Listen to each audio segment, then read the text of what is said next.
అస్సలు అనుకోలేదు ఇలా అమ్మవారిని చూడటానికి సాయంత్రమే వెళ్తామనేసి. సో, అప్పటికప్పుడు అలా డెసిషన్ తీసుకొని ఈవినింగ్ 5 అయింది. మేము ఇంటి నుంచి స్టార్ట్ అయ్యాము. మేము ఉంటున్న మంగళగిరి నుండి ఇప్పుడు విజయవాడ అమ్మవారిని చూడటానికి అయితే వెళ్తున్నాము. మంగళగిరి నుండి విజయవాడకి అయితే 12 కిలోమీటర్ డిస్టెన్స్ అయితే ఉంటుంది. ఎగ్జాక్ట్ 10 మినిట్స్ లో కల్లా వెళ్ళిపోవచ్చు మనం.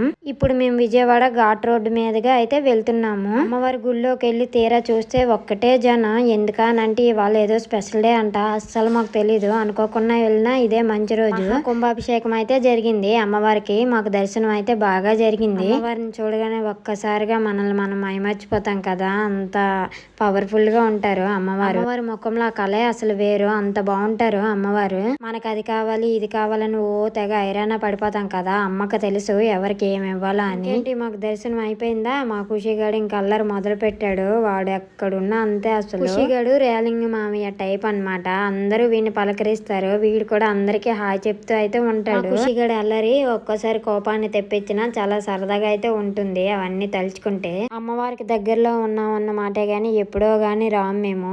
ఈసారి అయితే అనుకోకుండా వచ్చిన మంచి రోజే వచ్చాము. ఆ దర్శనం కంప్లీట్ అయ్యేటప్పటికి రాత్రి 7 గంటలు అయితే అయింది. సో ఇంటికైతే రిటర్న్ అయిపోతున్నాము. వెళ్తూ ఇలా పావు బజ్జీ తినేసి వెళ్తున్నాం.